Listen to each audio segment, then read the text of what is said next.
What's up, everybody? Welcome to Heresy Financial. My name is Joe Brown. With the $2 trillion stimulus package that was just passed and paid out, looking like it was just the beginning, it looks like there's more bailouts, more stimulus, more helicopter money for everybody right around the corner, especially as we turn the corner into earnings season here and we start to realize how much of a fragile economy the coronavirus has revealed that we actually have, especially with today the new initial jobless claims numbers coming out. I think we're at somewhere like 26 million now. Mortgage payments are in forbearance all over the country. Rent is not being paid, or it's being paid on credit cards. Auto loans are not being paid. Student loans are not being paid. The government is backstopping all of these missed payments as fast as they can, and it's all being funded by the Federal Reserve printing money. Which begs the question, why do we have to pay taxes? Really though, I mean, we've been running deficits for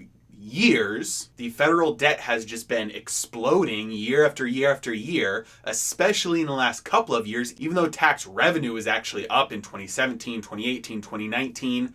The deficit was just getting larger and larger and larger. And we know it's not foreign central banks that are continuing to fund this United States government spending like they have in decades past, because central banks on net are sellers of treasuries now, and they have been for the last few years. So we know that all of the increase in the spending, and it's only going to get bigger from here on out, is being financed by the Federal Reserve just printing money and buying the debt from the United States government, loaning that money to the government so that the government can spend what they want. So it really makes you wonder, why do we have to pay taxes? That's a great question. I'm glad you asked. Let's dive in. There are a few myths that we need to dispel about why we pay taxes. And the first one that's the most common, and really it's the one that comes up until you actually think about what it is you're saying. And the first myth is that we have to pay taxes to fund the government for all the spending that we as a people have decided to spend money on through our elected leaders. Now, with about 1 second of critical thinking, that myth flies out the window, because we haven't run a surplus. Our government, I should say, hasn't run a surplus in a very long time. And not only that, the years that we have run a surplus have been intermittent. They have not been sustained over a long period of time. The name of the game in government spending has been deficit for decades. Just in case you're not familiar with what a deficit is, it's just I spend more than I bring in. It's like your monthly budget. If your debt is growing on your credit cards every single month, you have a deficit. If you're spending more than you're making, that's a deficit. If you spend less than you make and you have some savings left over, that's a surplus. So we know our government does not fund its spending from taxes, because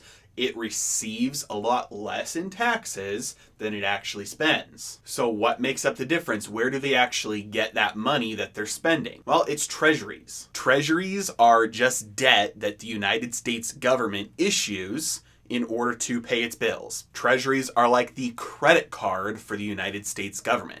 They just borrow money from whoever will buy a treasury and spend it, and then they'll return that money when that loan comes due. Now, in decades past, treasuries were purchased by investors. And it's important to remember, when somebody says buy a treasury, they really mean loan money to the government. And so investors would loan money to the United States government because the Treasury has long been considered a safe investment, almost zero chance of default, because they can always just tax their citizens more in order to pay it off. But here's the problem with that. Investors aren't buying treasuries on net anymore, and neither are central banks, which for a very long time have been the main buyers of treasuries. Again, buyers of treasuries means the main people who loan money to the United States government were other countries' central banks. Now, like I said earlier, that's just not happening anymore. They're actually selling them. Further than that, most of the United States government, most of their treasury load is extremely short-term dated. Most of it is like 2 years. So that means every 2 years it has to be rolled over in order to pay it off, because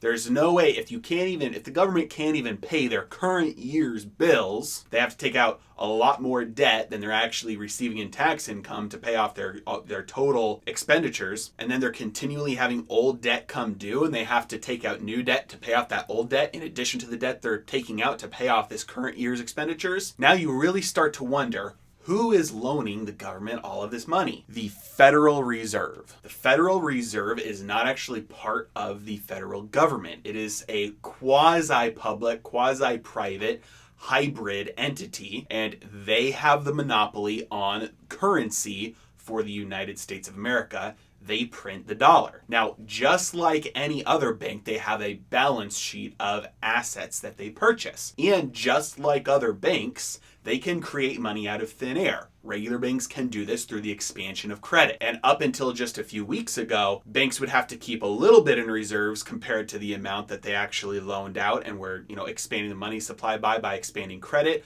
But as of a couple of weeks ago, they don't actually have a reserve requirement anymore. So what the Federal Reserve does is they print money and they send it over to the United States Treasury in exchange for United States government debt. So yes, we literally have an entity that has the legal right to create money out of thin air, to print money, and they use that money to make a loan to the United States government. But it gets better. Any interest that is actually paid on those treasuries that are held at the Fed actually gets paid back to the Treasury. So any debt that's held by the Federal Reserve is interest-free debt, essentially, to the United States government. So we have a mechanism in place where the United States government can spend as much money as they want, and it's all financed through debt, and they're borrowing it from an entity that doesn't have any care about profitability, profit or loss, because they literally have a legal monopoly on printing money out of thin air. So if that's the case, why do we have to pay taxes? Taxes don't cover the spending, and the government literally has the ability to spend as much as they want, whenever they want, without even taxing us at all. There is one reason and one reason only: to ensure that there is a market for the dollar. They have to force, by law, people and American institutions to use the dollar. And the only way they can do that is to charge taxes denominated in dollars. You can't pay your taxes with Bitcoin. You can't pay your taxes with gold. You can't pay your taxes with a euro. You can only pay your taxes with a dollar. If the United States government did not actually have any taxes whatsoever, there would be nothing forcing people to actually use and store dollars. You see, right now, if you don't pay your taxes, the government, using their monopoly on violence and force, will put you in jail and confiscate all of your property. Enforcing paying taxes in dollars in order to make sure people keep on using your currency is a lot easier to enforce than just enforcing the use of a currency in all transactions without charging taxes. It would be a legal nightmare to try and force an entire society to use a currency if you weren't charging taxes in that currency, because you would then run into all sorts of confusion on what constitutes a transaction versus barter, what counts as money and what counts as goods and services, and so it would be a total nightmare. But just the fact that you actually charge taxes means that everybody is forced to at least hold enough dollars in order to pay those taxes. And so it actually does give the dollar a little bit of intrinsic value. It gives fiat currencies just a tad bit of intrinsic value, because the intrinsic value there is: use this and hang on to it and store it so you can pay your taxes with it, or else you face jail and confiscation of your property. Now, let's say the government stepped back and said, okay, no more taxes and no more legal requirement to actually use the currency. Well, everybody knows, okay, well, I shouldn't say everybody knows this, because they actually did a survey a couple months ago, and I think like 25% of people still think that the dollar is backed by gold, which is shocking. But most people know that the dollar is not backed by anything, and that it has no real intrinsic value, and that it only really has value because people use it.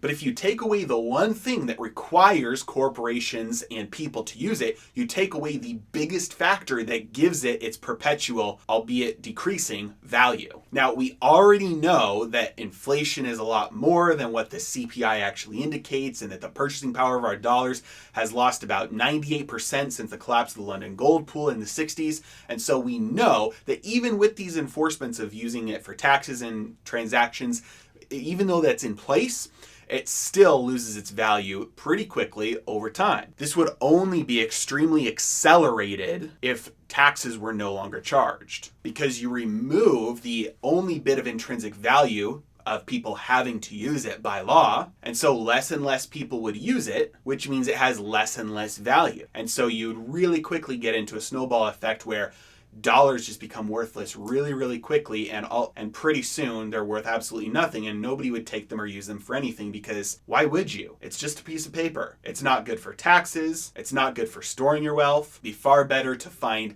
a new alternative, since there's nothing legally preventing you from doing so. So that is the reason why we pay taxes. That's the reason why we will always pay taxes. No, the government doesn't need it. They can print all the money they want. So next time you look at a pay stub and see how much of your money is going to the government, just remember, they don't actually need it. They're just taking it from you in order to force you to remember that they're in control, and they can force you to use the money they want, even though it has no real value. God, I love freedom. Thank you for watching. If you liked the video and learned something, please hit that like and subscribe button. It really does help the channel out. You guys have a great day.